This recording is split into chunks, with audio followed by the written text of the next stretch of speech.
being intentional and talking about those kind of things, drawing those out is so good for our kids. Mm-hmm. And we want to help them see, hey, actually every strength is kind of a double-edged sword. There's a corresponding weakness.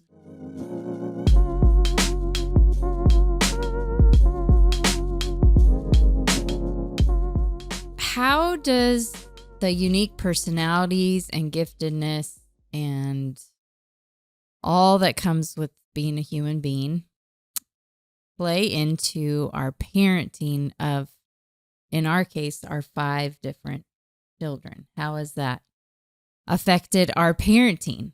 So that is the topic of today's Maven Parent Podcast. That's what we're going to talk about, because it's probably no surprise to any parent who's listening, but your kids, if you have more than one, will be different than the other ones.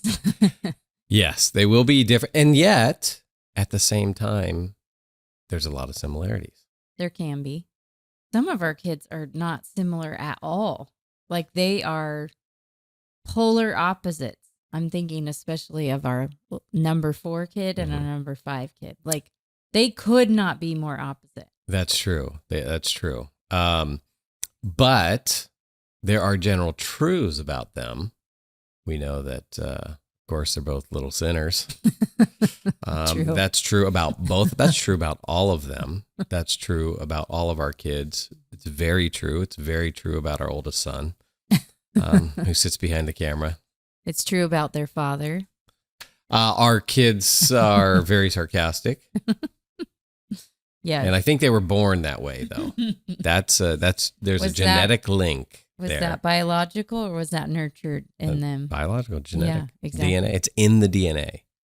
So, thinking about our 5 kids and thinking about this topic of parenting and how, we do this well, we've Is that been a statement? Was that a statement of fact? You said, we do this well. No. That was like question mark. Like, okay. How do we do this I wanted to clarify. I didn't know if you were being I'm just declaring bold and confident. We have done this well.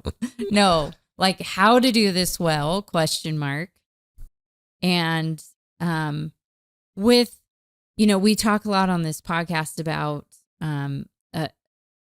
the one thing that is important to keep in mind as you navigate listening to this podcast, reading parenting books, reading parenting magazines, listening to people talk about parenting, is that you want to make sure that they have a correct view about human beings. And so what's that correct view? It's that we are image bearers, valuable human beings. With all kinds of capacities. So we're valuable, made in the image of God, but the image of God means that we reflect God in all kinds of ways. We have the capacity to think rationally, to act morally, to experience emotions and affections and all of this, and to have personalities and that is good. Mm-hmm.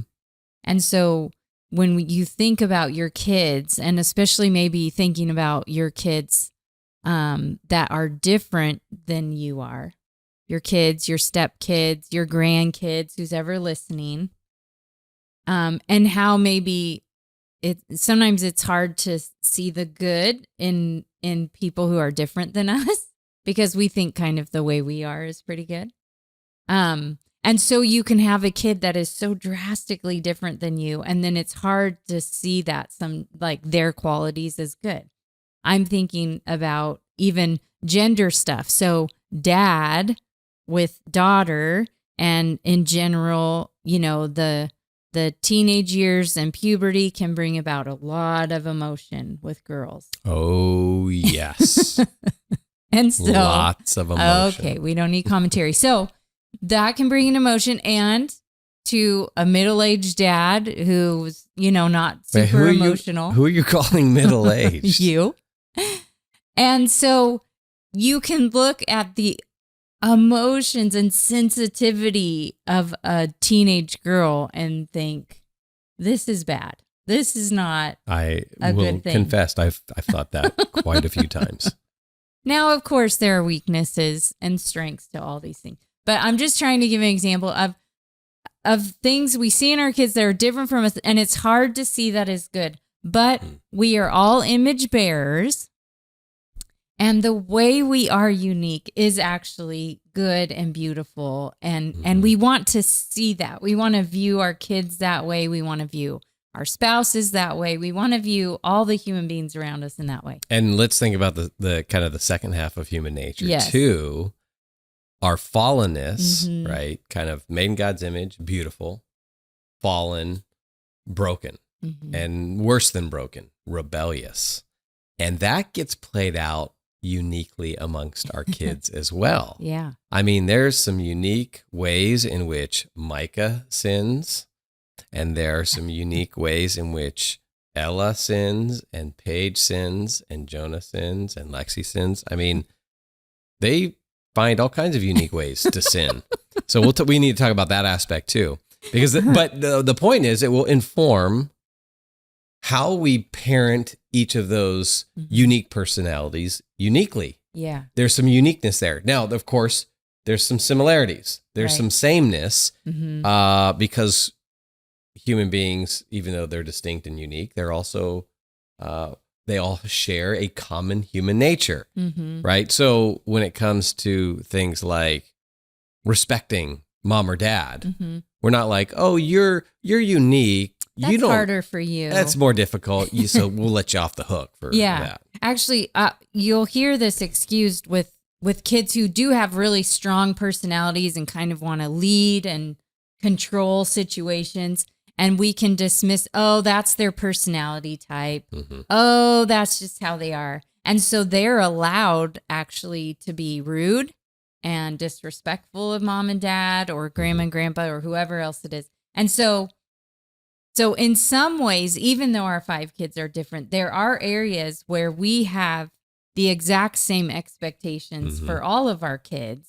And that's what you're talking about. So one of those is, that no matter what your personality or how you're feeling in the moment, respecting mom and dad, respecting the other people who live in your home with you, that this is a non-negotiable. It doesn't matter your personality type. Yeah. Treating people with kindness. I mean, we would say that the different personality types even can relate to kindness because we got a couple of kids that are very maybe more black and white, and a couple of kids that are a lot more relational, and the more black and white kids can maybe be more blunt, and so for them it might be a little more there needs to be a little more intentionality in terms of being kind and showing that kindness, where the ones that are more relational, there's a kind of more of a natural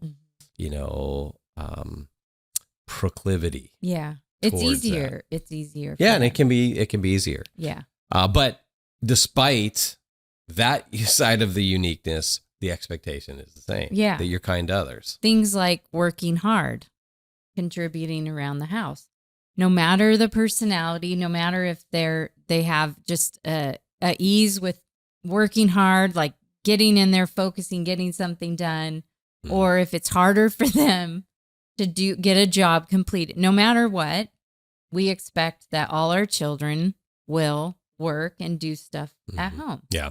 Here's an analogy maybe that's helpful for parents to think about. I know it's helpful for us, and we're parents, so maybe this will pass this on to you guys, but it's kind of like letting my kids out to the backyard and playing, right? There is a fence, and the boundaries are that fence. Like when their kids are younger, although our 21-year-old, we might say, hey, you need to stick by those boundaries too. But I let the kids outside and say, you can go play in the backyard. And I'm just concerned that they stay within the fenced area. I don't want them going out the side gate and wandering into the street. No, here's your boundaries. It's the fence. But within that fenced area, it doesn't matter to me whether you're playing on the swing set or throwing the ball around or, picking flowers. It doesn't matter kind of what you're doing uniquely in that area. But I'm concerned, and this is goes, this goes for all the kids equally. You stay within the fenced area. Yeah. And that's kind of what we're talking about. Yeah. Hey, there when it comes to discipline and rules and the moral instruction and all that, hey, there's a fence. Yeah. And this applies no matter how, unique you think you are. Mm-hmm. But what they do in the different areas, that's something to pay attention to with your kids. Yeah. Yeah. So that's where if you are visualizing the backyard, the fence, what makes up the fence, but then how they play in the backyard, what they decide to do as kind of how their personalities are and what they're drawn to. I think that is a good picture to think about. Good, because it was my analogy, so I'm glad you think it's a good picture. No, it was not your. I love how you take credit for that. But that was my unique analogy. Was it? Yeah. I don't know if I. It's okay. Your memory is okay. As you get older. So I just want to. Just for the record, I just need credit for that. So. Well, you're not going to get it here. Okay, so thinking about that is helpful then in how you think about navigating life and nurturing them, discipling them, disciplining them, how they'll respond to things, what they'll be drawn to. I mean, this is helpful to think about, because then in those ways, knowing our child and their uniqueness really aids us in our parenting, in our walking alongside them, in our discipline, in our discipleship, in our training, in our habit forming, what we help them to develop good habits in. If you know your child and the way they tick, the things they love, the things that are weaknesses for them, this will aid you in your parenting journey. Yeah. And, I just go back to the analogy with the fence thing. I was thinking, it's not just their uniqueness that gets expressed in what they play or what they choose to do, but it's their uniqueness and even the way they approach the fence. Mm-hmm. And I think that's what we were talking about earlier, is this even instructs us when it comes to some of their own moral struggles or that kind of thing. Yeah. And I mean, this is actually, when you think about it, this is one of the really, fun isn't the right word. It's like one of the really incredible things about parenting is that you get to discover this person that God made and put into your life. I think that's a really good point to highlight. Like, we get to be students of our kids. And there's this discovery that comes with that. Yeah. And and when we pause for a moment and we kind of pull ourselves out of the busyness of life and go, I get to observe this kid for the next however many years, 18 years, 20 years, 21 years. Hopefully 21 will be the limit here in my house, at least. Then you need to go. Yeah, I've been a student of you long enough. No, but we get to discover, we get to watch this person unfolding. We get to see their personality emerge. We get to see the uniqueness of it. And that's just something I know I don't express that to the kids enough. Like, I appreciate your uniqueness. Mm-hmm. But we get to be students of that uniqueness. Yeah. I'm thinking about, all three. So we have 2 boys and 3 girls. All 3 of our girls, to my dismay, loved playing with baby dolls and dolls when they were growing up. Now, I was a tomboy. I never really liked, probably when I was little, maybe I did. I should ask my mom. But just elementary school years, I wanted to play at recess with the boys on the field. I just was what back then was called tomboy. That word's not used anymore. Anyway, we have these girls, right? And all the girls, they love baby dolls. And so going back to me saying, appreciating things that are different in your kids, I noticed right away with all 3 of them, they had this they were naturally drawn to these sorts of things. And I was able, after a little while, to see like, oh, this is good. This is a good thing. It's a sweet thing, even though it was different. than me. I also think about, our kids who we noticed early on were kind of independent. They were, when they were little, it was like you would teach them how to tie their shoe, and then they didn't want you to help them anymore. They would say, "Oh, no, I can do it," or whatever. And you would notice when you take them to church and drop them off, or take them to grandma and grandpa's and drop them off, they weren't like crying because you were leaving. They were like, "See ya," and they were more independent, and they were happy to be independent. So noticing things like that, what really lights them up, what they enjoy, is so it's really great to see. And then on the other side, you notice their struggles, and you notice what's hard for them. Of course, this helps you to comfort them, but it helps you to see things that are going to be hard for them, and how to reassure them, and then maybe how to push them in areas they need to be pushed. Yeah. So for instance, our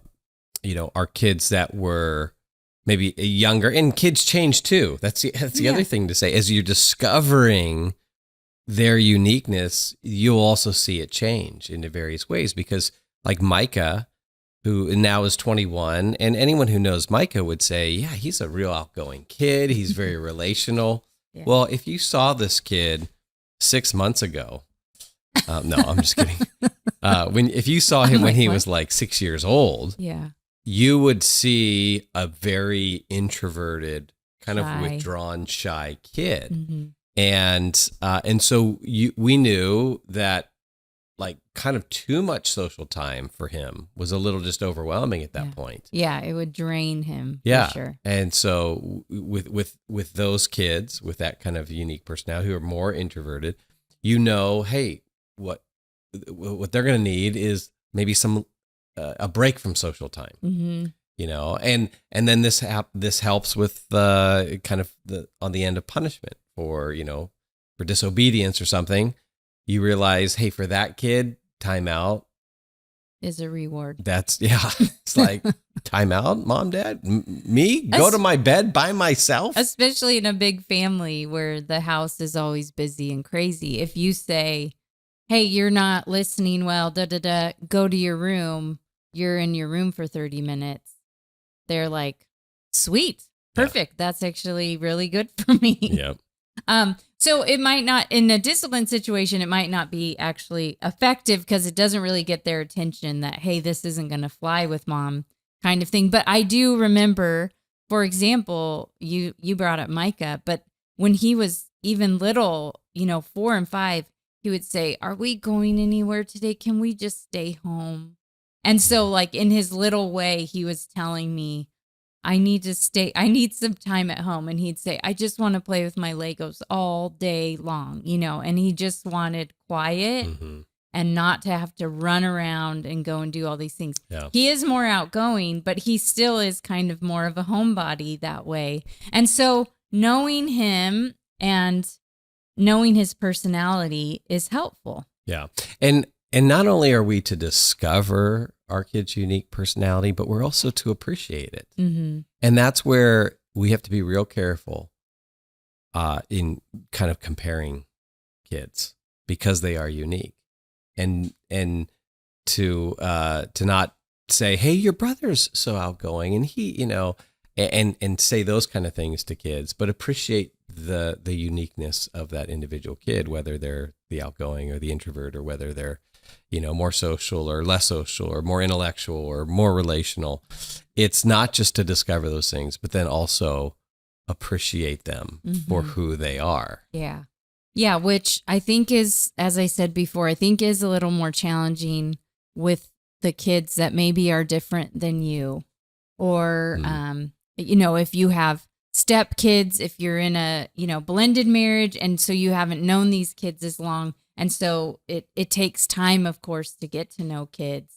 But if they're different than you, it's difficult sometimes to appreciate kids and to naturally relate to and want to spend time with the kids that are like you. And so it takes intentionality especially with the ones who are different, to spend time with them and get to see them in lots of different situations. And you get to see the value of how God wired them and made them. So I'm thinking of one of our kids who's just so extroverted, and he's the most extroverted, and he happens to be our last kid. But one thing that I've noticed... Which one is that? Your son, Jonah. Oh. So one thing I've noticed about him is that he has no social fear whatsoever. So he will talk to anybody. And even if someone's sitting there quietly, he'll just go up and start talking to them. And so one thing that I have said to him many times that I love about that part of his personality is that he makes people feel like he sees them and cares about them because he goes and talks to them. Yeah. And so random people at the store, he will talk to, and they all of a sudden will have a smile on their face and get a kick out of this kid who was talking to them. But I told him, that really makes people feel like you care about them. Well, I was just talking to a friend up in Minnesota. They had brought some of their students down on one of Maven's immersive experiences, and we were in Flagstaff, and that's where our immersive experiences where we this particular one was an apologetic immersive experience, and we're teaching the students to learn how to defend their faith, know what they believe, but really why they believe it, be able to present the evidence for Christianity. And so one of the things that we do on those trips is we'll have the students do these conversational surveys. And there's a survey they use, which is a tool just to get into the conversation. But that can be a little intimidating for students. Mm-hmm. And Jonah was with a group of guys that were a little bit hesitant to engage. And this mom who had brought the students down said Jonah was like, when they went out, Jonah wanted to go with the group, and he went with those boys, and he ended up kind of modeling for them. And so, because he's got no social fear, he just jumps out there and approaches adults and says, "Hey, you want to take a survey?" And then kind of just pulled those guys along. And then they got into some really good spiritual conversations, and his whole unique personality helped facilitate that. Mm-hmm. Yeah. And so seeing the good of that kind of personality, also, of course, what comes with that is that sometimes it's hard for him to be quiet. It's hard for him to listen. And sometimes he processes out loud all the time. And I'm a little more introverted. And so that can be wonderfully tiring, if I can put it that way. Yeah. And so seeing the good of it, and then also seeing where there's weakness in it. So I learned with him, especially when he was younger, and we had to go to times where we had to be quiet. Church, for example, or the doctor's office, for example, or just anywhere. Hey, we're going to this thing, and you're going to have to sit quiet. Yeah. And so I'd have to prepare him. I knew this was going to be very challenging for him. But I prepared him ahead of time as much as I could to try to set him up to succeed in different situations, knowing it's going to be a challenge and saying, hey, we'll take a break. We'll go outside. We'll do this. But you can see how the good and the negatives that come with these kinds of different personalities, but how as a parent, knowing this stuff can help you to nurture them in a way that they understand, oh, this can be good, but this can also be bad. Yeah. And to discover and to know your kid's unique personality, you mentioned this whole idea of being intentional. Mm-hmm. And I think a couple practical ideas on that, because if we're not intentional, we just get so caught up in the busyness of life, and then we miss out on some of this stuff. Mm-hmm. And so one way that we've tried to be intentional as parents and really discovering our kids' uniqueness is just spending one-on-one time with them. Mm-hmm. And so for me, doing a lot of traveling and speaking, I love to take the kids on a trip with me, and one at a time, because then I get, you of course get to know that uniqueness even more. But there's something about when you're with them one-on-one, and there's not other distractions. Other kids aren't distracting. Family isn't distracting. You just got all your attention on them. You're able to relax a little bit more, I think. And with being able to relax, it lends itself to just being more appreciative of it as well. Yeah. And so I think spending one-on-one time with kids is so key, because then you can ask them questions. You can check in with them on different things. And yeah, it gives you focused time with them to get to know that kid and their uniqueness. Yeah. And on that idea of spending alone time with them, I think now knowing them again can be so helpful. So knowing your kids that are kind of morning people and they like to talk in the morning, that might be... Oh, gosh. Brett is not a morning person. So morning time might be the best time to connect with them. So that might be the kid that you say, hey, let's get up early, go get a donut. Or when they're older, go get coffee and sit and talk. And if they're morning people, I mean, you are getting them at their prime time. Yeah. And then there are kids that are more night owls or more processors. So you pick them up from school, you say, how was your day? Fine. And that's about all you're going to get. But maybe later on, once they decompress at home, a lot of times, especially in the teenage years, it seems like the universal time with all teenagers is late at night that they want to talk. But knowing that about them will aid you in your connection with them. Yeah, and then it's also good to help your kid know your uniqueness. So our kids should know, like, don't approach dad early in the morning, because it's not going to go well. Okay. But, I talked about taking kids on trips with me, and of course you can do that, and that's great. And even planning, and what we've done is we've done some planning where, like, I will take, one of the kids on an overnight trip. Doesn't have to be on a plane trip. Or we put on the calendar, okay, here's a time for mom and, this kid to go together. And, you could do those things, and those are great, and they're wonderful. But it doesn't always have to be something big like that. It could be, hey, I'm going to the grocery store, and the rest of the kids, you stay here with mom, or you stay here with dad, and Micah, you're coming with me. Or maybe it's not the grocery store, maybe it's a task at home, cooking dinner. So kind of, you're in the kitchen together. It's just you one-on-one. And I mean, there's just all, doing yard work. Yeah. Sometimes it's letting one of them just stay up later and putting everybody else to bed. And then they get to stay up a little later and talk with mom and dad. And there's all kinds of ways you can carve out alone time with your kids. And that time is so precious because you are getting to hear from them, connect with them. And we just, like you said, there's something about it where you listen better. All the other distractions of kids or life or whatever it is are gone. And you're able to really look at them and see them and then talk and hear their thoughts. Yeah. And now once you discover, your kid's uniqueness, and you see that, unique personality or their unique giftedness or their unique passions emerging, it's good to then verbalize that to them. And that is a great opportunity to kind of affirm them in that uniqueness. And of course, you're balancing that with, hey, you don't want them, you don't want to so emphasize these things that they try to put identity in those things, right? We're always grounding them in the Christian worldview and the Christian view of identity.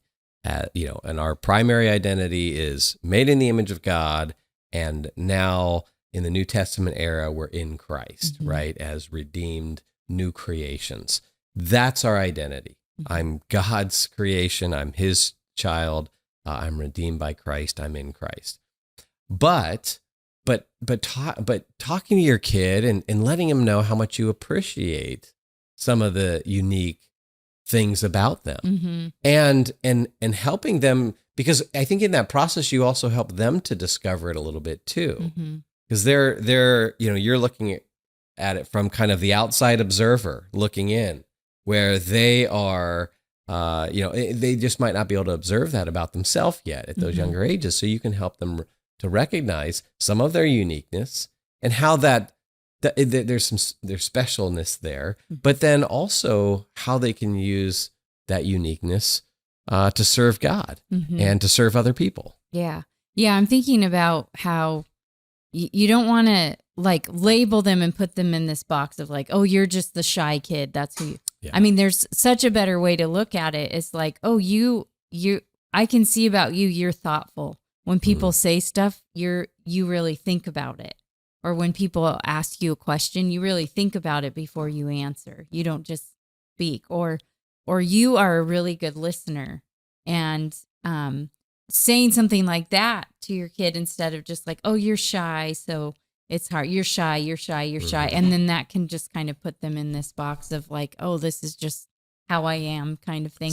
And it doesn't really help them to see the good of it, the benefit of it. Of course, if they do tend to be shy or whatever, then you're helping them to see, hey, do you notice when people greet you, I know it's hard for you to say hi back, or you get a little nervous, but you need to say hi, back to them or whatever. So you're recognizing the good again, but also understanding the weakness. Yeah, and our emphasis in kind of the praise that we would offer our kids in the affirmation was always more centered on character as well. Yeah. And their moral formation.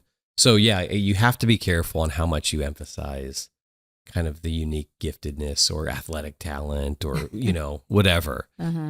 We definitely put a heavy emphasis on character formation. In fact, we would pay the kids, this is back in the days before inflation, but we pay them $1 every time that they got a compliment on their character. And that was just a way to kind of emphasize character. So that's always at the forefront, but it doesn't mean that we can't also help them or affirm them in some of that special uniqueness. Yeah. And actually, we gave the example of our extroverted child, but to give an example from one of our introverted children, who I won't say the name because that would embarrass them. But I'm just thinking about how they are so gifted in being a good listener, and how our one child who's just has no problem being not meeting new people, will talk to anybody.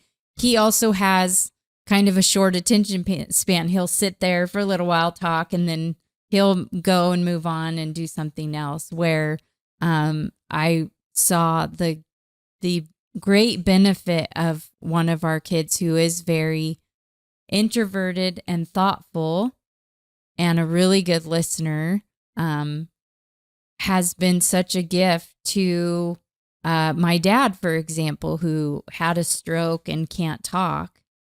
And this child will sit with him and she's good to just sit there. Yeah. And she doesn't have to fill the air with chit chat or whatever. She's content. There's a contentness in her when times are quiet and it has to be quiet or whatever. And seeing that has been another time where I've thought, oh, this is the good about the way God has wired her. And you see how these strengths come out in all these different situations. I'm not introverted. It's never, I haven't really struggled with shyness. So maybe it would be harder for me to see the good in it, but man, have I really seen the good in these different personalities that our kids have. Yeah. And that's where you can affirm how they can use their unique personalities in ways that just reflect the love of God to friends, to family, to neighbor. And it's not merely a liability, right? Like, so that shy kid who's okay with just sitting there and being quiet. Well, that being shy isn't just a liability, but there can be a gift there as well. And what that shy kid often does is they recognize other shy kids, right? Or they can relate to that. They can relate to some of the discomfort with some of the social situations, and they can help others in that. Yes. And so I think just being intentional and talking about those kind of things, drawing those out, is so good for our kids. Yeah. So that they don't, because this is what we do in the culture, and it'll be teachers, and it'll be grandparents, and it'll be others around who will say things like, "Oh, you're so shy," right? As if it's just a liability. And we want to help them see, hey, actually, every strength is kind of a double-edged sword. There's a corresponding weakness. And so our kids who are maybe less relational, they seem to be a little more kind of black and white, but they have a stubborn streak to them that has been really good when it comes to their moral stance. Whereas our kids who are maybe more relational, they're more swayed by their friends. Now, the great thing is that they can be friends with anyone. They can make people feel welcome, and they'll care for people, or they'll recognize people. They're just so social and so relational. The flip side of that, the downside of that, can be that they're more influenced by those around them. Yeah, peer pressure for our kids who are more relational. Peer pressure it's a big deal. It's been hard for them to navigate because who they're with really impacts them because they're pulled by people so much. The kids who are more stubborn and, like you said, see things black and white, they aren't as easily pulled that way. Sometimes you do you give a crap what people think? Oh my God. And they say, no, don't care. But it can, but then there's a downside to that as well, right? So they can be less sensitive to others. Yeah. And so just recognizing that uniqueness draws out the strengths and weaknesses, and just helps you to guide your kid. And I think just, as we started the podcast, just thinking about as parents, knowing our kids' uniquenesses and putting it in a Christian worldview where we actually see, of course, sin plays a role, but God has designed each one of our kids in a unique way. We get to discover about them how God has made them. We get to see the good of it. We get to see how sin has tweaked it and makes them weak in some areas. But that being a parent to our kids, the kids in our lives, is really such a gift. And we can love them and love the way they're uniquely made if we understand these things about human beings, and then if we spend time really getting to know them in a deep way. Yeah. And you know what would be a really cool, this could be a real practical thing that parents could do, is to maybe keep an individual journal on each one of your kids. And as you discover things through the years, you write them down. And as unique stories come up or things happen that reveal that person, to write those down. Yeah. And that would be a great gift to be able to show your kid later on. Yeah. Now, I mean, just in full disclosure here, we haven't done that. So we've deprived our kids of that it's a gift. Great idea. It's a great idea. I just thought of that 20 years ago. It was a stroke of brilliance right now at this moment. And our kids missed out on that, but your kids don't have to. Well, another practical thing to do is just as you're discovering things about your kids. So if you are married, that you spend intentional time talking about your kids with each other. And I don't just mean like, okay, he has to be at soccer at 4. Can you pick him up? But like, hey, this happened today and he got so upset about it. And I'm kind of trying to figure out why. Or, hey, I noticed this about her and it seemed like it really affected her. Or, man, she lit up when this happened. Like she was in her element. And do you think that this is something about her personality that's really good, or whatever, but you're sharing insights that you're seeing. Now, of course, I mean, in our situation, I was staying home with the kids. Plus, I think in general, moms have kind of an intuitiveness. Yeah. And so it can really be helpful to share with dad or with mom, of course, but like, hey, this happened today. And it helps us when we share these insights with each other, to know our kids better, to get your perspective, for you to hear my perspective. I will 100% agree with that. I think it's been really helpful to me as a dad when you share some, your insights on a kid. Oftentimes I feel like, oh gosh, I didn't notice that, or I wasn't observing that, or, and there is something about moms I think dads can really kind of lean on when it comes to this. And it's helped me to be more sensitive to the uniqueness of each kid, and to respond, appropriately.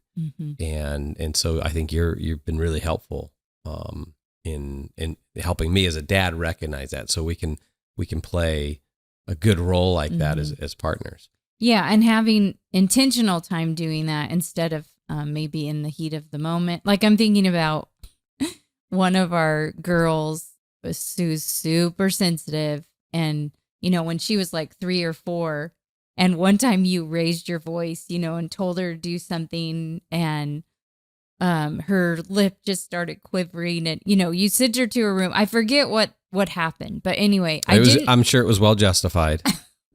She was naughty. Well, I didn't say something in the moment because I knew you were frustrated with her, but later on, when you had cooled down, I never parent out of frustration. Please don't say that. I said to you, I think it just seems to me like when you raise your voice with her, she just crumbles. And I don't think with her, you even need to raise your voice. Like, your voice is deeper than mine. So when you raise it, it sounds different than when I raise mine. Yeah, no, I have a strong, powerful voice. Oh my gosh. You're correct about that. But anyway, I just noticed that about her, and it has actually been true about her entire life. Like, you don't have to raise your voice with her. You can give her a look and she will tear up and start crying. And so, but that sort of thing of like sharing insights, like I noticed that, and it seems like with her, if you respond the same way you do with our stubborn son, who you kind of have to raise your voice with to get his attention, that's not going to work with her. Yeah. But remembering we're allies in the parenting thing. And well, it reminds me of when Micah was like, he was 6-8 months. And, you were there, there was one incident, and I think we've shared this before, where he crawled over to the bookshelf, started pulling books off the bookshelf. And then you picked him up and said, "No, Micah," and put him in the center of the room and pushed the books back on.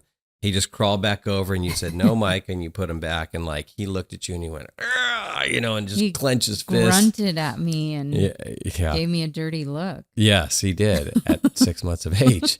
And there was a point where you just realized, gosh, this kid is there's this stubborn streak in him. But I was able to say, yes, and we have to be aware of that, and we have to work with that. But it's not just a bad thing. This stubbornness could be good. It could be good if he's stubborn for the Lord, and if he's stubborn for righteousness. Yeah. And we've seen that. Yeah. We've seen that, and there's a flip side of it, and so that's just where moms and dads can really help each other. Yeah, and it is helpful. I'm just so if you're a single parent, or parenting with step parents or parenting with grandparents, anytime you can share insights or be open to hearing insights from the other parent or the grandparent who babysits a lot or whatever it is, if we can be allies for the kids with either our spouse or the other people around us, it aids us in relating to them and loving them really in a proper way.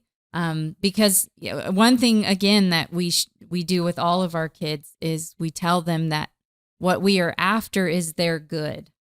We want their good more than we want just their happiness in a certain moment or time. Yeah, because they're unique. That pursuit, the guidance is unique to the kid, and so. I hope this episode has encouraged you parents out there to just become, better students of your own kids, and to work hard, be intentional, to discover their uniqueness, appreciate it, and even give thanks to God for your kid's uniqueness. Maven exists to help the next generation know truth, pursue goodness, and create beauty for the cause of Christ. To find out more, check out maventruth.com.